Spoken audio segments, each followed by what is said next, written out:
আজকে তো রাখি, আর আজকে আমি নিজের হাতে একটা ডিশ রান্না করেছি, আর একটা রান্না বাকি আছে সেটা আমি করব।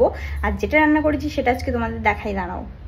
এই হচ্ছে পটল চিংড়ি, যেটা আমি নিজের হাতে রান্না করেছি, পটল চিংড়ি। আর একটা কিছু বাকি আছে, ওটা হচ্ছে ইলিশ ভাপা করব, সেটা একটু পরেই বসাবো।